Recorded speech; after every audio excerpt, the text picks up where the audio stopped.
Souleymane, ravi d'être avec toi. On accueille l'un des tout meilleurs boxeurs français, médaillé de bronze à Rio et aujourd'hui proche aux portes d'un championnat du monde, on l'espère le plus vite possible. Alors Souleymane, dans la vie, et je crois te connaître un tout petit peu, je pense que tu es un gentil garçon. Je pense que tu seras d'accord avec moi. C'est Quelqu'un de vrai. profondément gentil. Et du coup, tu vas répondre à cette question. Est-ce qu'on peut devenir un champion en étant gentil? Je pense que oui. Je pense que oui, on peut devenir un champion en étant gentil, on peut devenir un champion en ne faisant pas de trash talking, etc. Mais c'est vrai que parfois ça se reflète sur le ring. Donc il faut faire attention à ça. Lorsqu'on arrive à un très haut niveau, il faut commencer à essayer de mettre sa gentillesse entre guillemets de côté pour se dire là je suis dans le sport et essayer de faire la part des choses. J'essaye tant bien que mal de le faire, mais c'est vrai que c'est pas évident.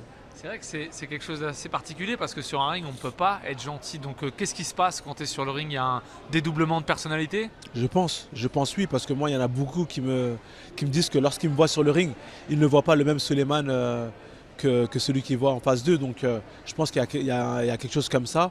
Et puis au-delà de ça, c'est que c'est du sport, ça fait longtemps qu'on le pratique. Il faut se dire que voilà, on est là pour boxer, c'est un sport, c'est un business. Maintenant, il faut y aller et puis on, on se concentre, on se met focus dedans.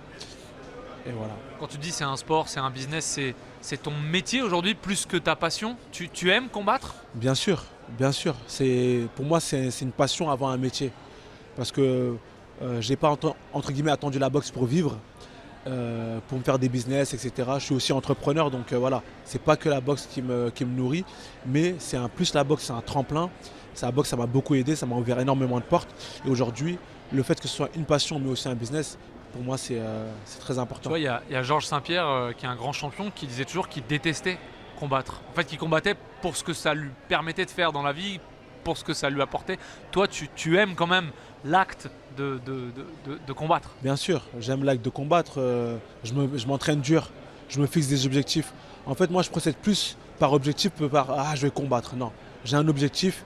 Pour atteindre cet objectif-là, il faut passer par des étapes, par des combats qui vont te ramener à ces objectifs. Donc, oui, donc j'ai hâte de combattre pour atteindre, oui, mes objectifs.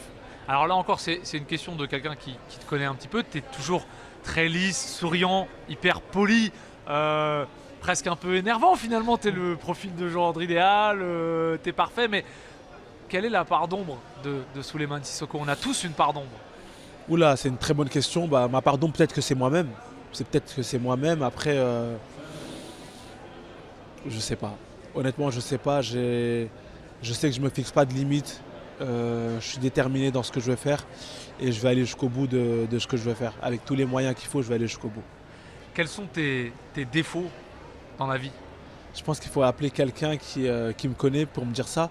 Mais comme Parce que défaut, tu nous les montres pas beaucoup en fait. Donc. oui, après peut-être parfois pas très parfois indécis, peut-être parfois. Bon, ça c'est quelque chose que j'ai gommé.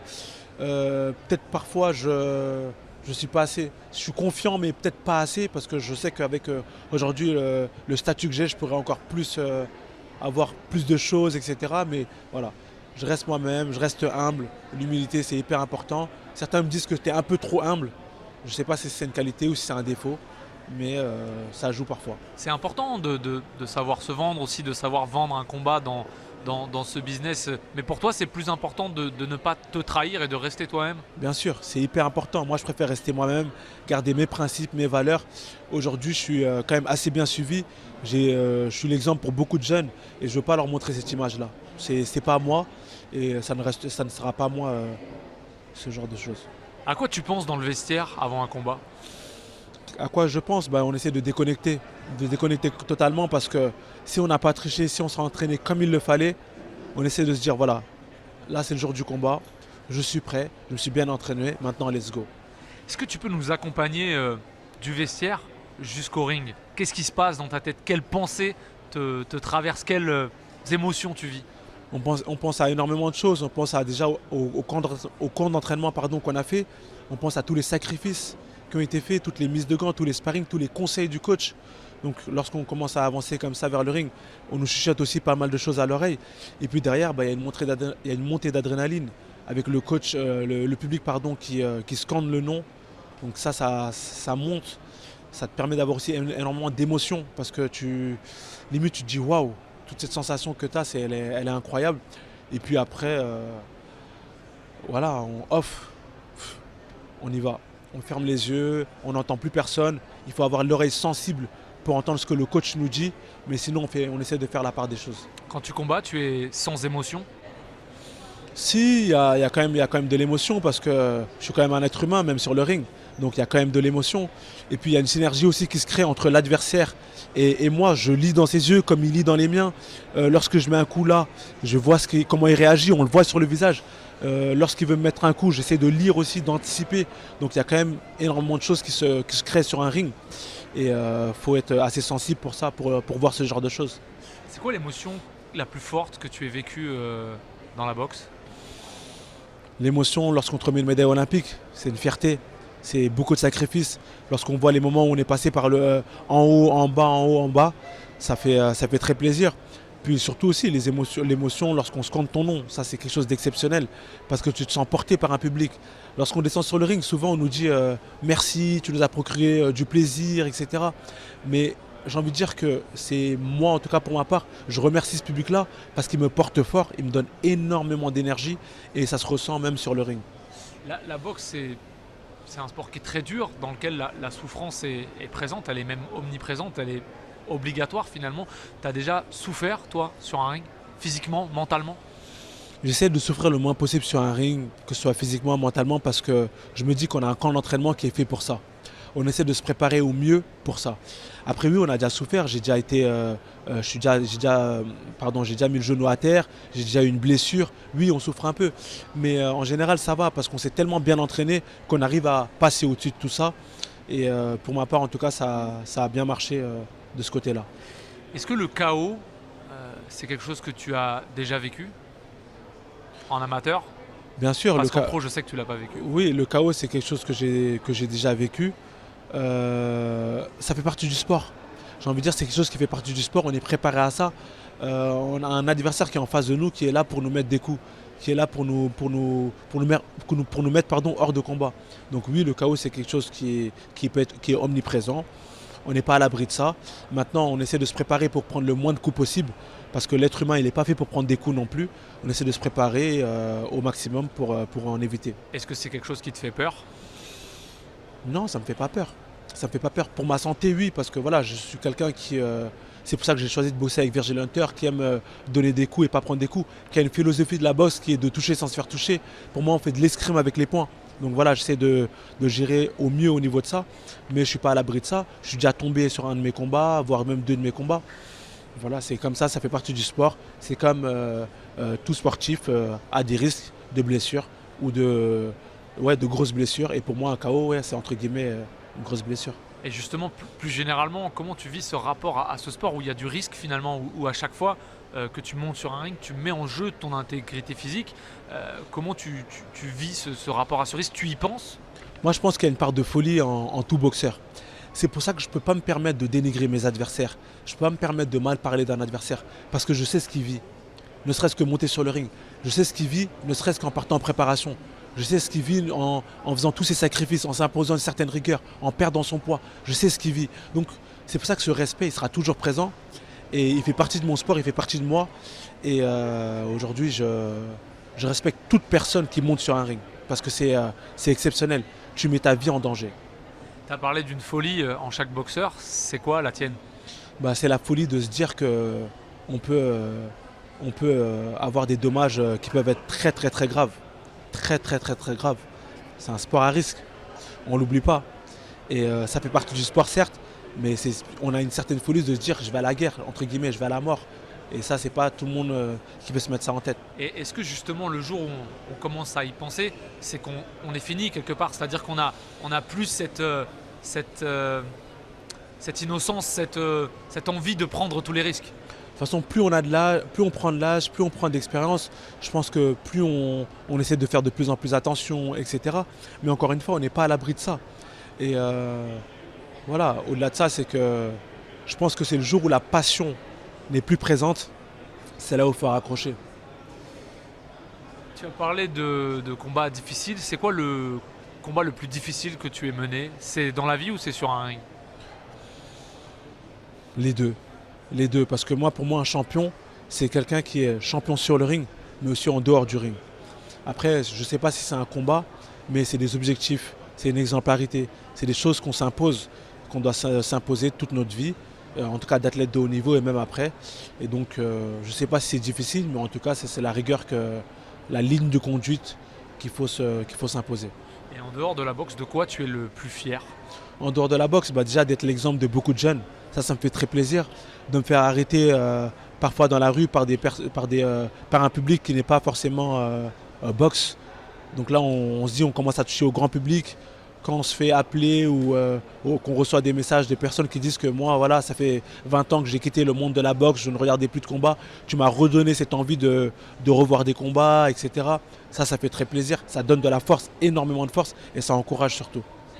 Tu as vécu des moments assez fous dans ta carrière, tu as été médaillé olympique, tu as boxé au Madison Square Garden en sous-carte d'Anthony Joshua, tu as boxé en sous-carte de Canelo Alvarez devant 70 000 spectateurs aux États-Unis. C'était quoi le plus fort, l'émotion la plus forte? J'ai envie de dire, c'est toutes des émotions spéciales, toutes des émotions différentes. C'est exceptionnel de se dire, déjà d'être médaillé olympique, pour moi c'était quelque chose de waouh. Lorsque j'étais plus jeune, je voyais les médailles olympiques, je me dis mais c'est incroyable, ils sont médaillés olympiques. Les Jeux olympiques c'est tous les 4 ans. Et puis en tant que fin puriste de la boxe, lorsqu'on se dit la boxe, on pense aux États-Unis, on pense au Madison Square Garden, on pense aux grandes fight cards. Et lorsque je suis introduit dans ces fight cards là, au temple de la boxe, au Madison Square Garden, c'est exceptionnel. C'est exceptionnel. Et lorsque je suis rentré dans cette enceinte, je me suis dit waouh, Souley, franchement chapeau ce que tu fais. Mais j'ai une part en moi qui me dit prends du recul sur les choses, c'est que le début et tu verras que tu peux encore faire d'autres salles, tu peux encore faire des choses beaucoup plus grandes. C'est ce que j'ai fait et c'est ce qui s'est passé. Et je me rappelle pour l'anecdote, au Madison Square Garden, j'étais allé voir un combat de Daniel Jacob, il boxait Triple G, je pense si je ne me trompe pas, Triple G ou Canelo. C'était un des... Ouais, Canelo, donc voilà. J'avais été à ce combat-là et un ami qui est là d'ailleurs avec moi, j'ai dit tu verras, un jour je boxerai ici. Et quelques années après, j'ai boxé au Madison Square Garden. Comme quoi, il faut croire en soi, il faut se donner des objectifs et se donner les moyens de les atteindre. Qu'est-ce qu'il dirait le petit Souleymane si on lui disait dans 20 ans, tu boxeras au Madison Square Garden et tu auras été médaillé olympique? Honnêtement, j'y aurais pas cru. Parce que moi, comme je dis, c'est que j'ai fait de la boxe pour sortir un peu d'un sport de quartier que tout le monde nous propose, c'était le foot. Je me suis dit, voilà, je suis dans le quartier, dans le 19e, voilà, quartier assez populaire, etc. On nous proposait que du foot lorsqu'on était plus jeune. Et lorsqu'on m'a parlé de boxe, je dis pourquoi pas, ça va peut-être m'aider, ça va. Et je me suis directement accroché à ce sport. Je me suis accroché, je me rappelle le soir, 23 h, j'allais courir, je revenais, je m'entraînais dans ma cave. J'étais matrixé, j'étais dans ma bulle. Parce que j'avais un ami, on avait le même âge, mais il était beaucoup plus fort que moi. Parce qu'il avait une année de pratique en plus. Et j'ai essayé de le rattraper, j'ai essayé de travailler très dur. Et derrière, ça allait très vite. Il y a un grand champion qui est Cyril Diabaté qui m'avait dit un jour on ne devient pas champion par hasard. On a tous une blessure, une faille à l'intérieur de nous qui nous pousse sur le devant de la scène. Ce serait quoi ta blessure à toi?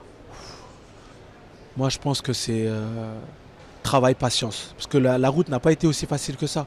J'ai eu énormément de blessures, mais vraiment de blessures sportives. J'ai eu des déceptions aussi. Parce que lorsqu'on est jeune, qu'on s'entraîne très dur, qu'on fait en amateur, je me rappelle 5 fois les championnats d'Europe, 5 fois au pied de la médaille, c'est dur. Mentalement, c'est très dur. Il faut savoir se remettre en question, il faut savoir retravailler, on se pose des questions. C'est là, je suis en train de faire énormément de sacrifices. Regarde, tous mes amis, ils ont tous passé le permis, ils ont leur appartement, ils travaillent, ils sont bien. Moi, je suis sportif de haut niveau, j'ai pas grand-chose. C'est très dur. Mais avec de la patience, ça paye. Donc oui, on en a eu des blessures, mais moi, j'ai envie de dire, c'est juste l'envie, la détermination qui ont fait que j'en suis où j'en suis aujourd'hui et j'espère que ça ne va pas s'arrêter maintenant. Tu penses qu'il est possible de vivre des émotions aussi fortes en dehors de la boxe? Bien sûr, bien sûr. Moi, j'en vis énormément des émotions. Lorsque je fais mes actions sociales, sociétales, dans les hôpitaux, lorsque tu as des enfants malades, tu vois la joie qu'ils ont dans les yeux qui brillent. La sensation que ça te fait, c'est une sensation que tu peux recevoir, que tu peux avoir aussi sur le ring. Lorsque tu fais énormément d'actions, lorsque tu fais un spectacle de danse avec la danseuse étoile, Marie-Agnès Gillot, la sensation que le public m'a donnée, c'est la même sensation que je peux avoir, plus ou moins la même sensation que je peux avoir sur un ring. Donc oui, il y a énormément de sensations comme ça, positives, qui te vont droit au cœur, qu'on peut vivre très régulièrement. Si demain ça s'arrête, comment tu voudrais qu'on se souvienne de toi, Souleymane Sissoko? Si demain ça s'arrête, bah, Souleymane Sissoko en tant que Souleymane Sissoko.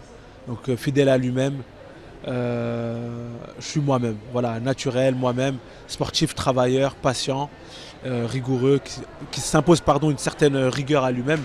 Et pour le reste, je laisse ça au public de retenir ce qu'ils veulent retenir de moi. Tu as 31 ans, si je dis pas de bêtises, Exact. Souleymane. Jusqu'où tu te vois aller comme ça et qu'est-ce que tu as envie d'accomplir avant d'arrêter? Comme je l'ai dit tout à l'heure, c'est que je procède par objectif. Moi, j'ai mes objectifs qui sont fixés. J'ai envie de devenir champion du monde. Je vais travailler très dur je continue de travailler très dur. Lorsque j'atteindrai cet objectif-là, peut-être que ce sera l'heure de raccrocher.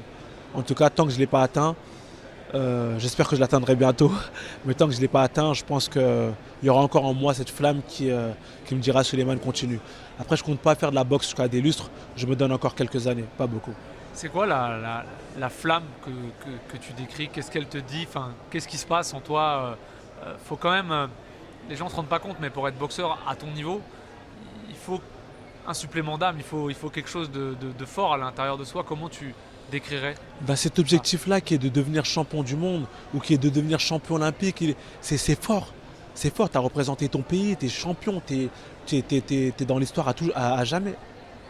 Tu vois, à tout jamais, tu es dans l'histoire, tu marques une génération, tu marques ton nom, il va être dans les encyclopédies, il va être présent. Tu auras laissé une trace. Et cette trace-là, pour moi, elle est très importante. Surtout lorsque tu es un exemple pour beaucoup de jeunes, lorsque tu es un exemple pour énormément de monde, lorsque tu as énormément de derrière toi, pour moi, ça, c'est exceptionnel. Et ça mérite de faire tous les sacrifices. Ah, exactement, ça mérite de faire tous les sacrifices. Et on en a fait énormément depuis tant d'années qu'il ne faut pas s'arrêter maintenant.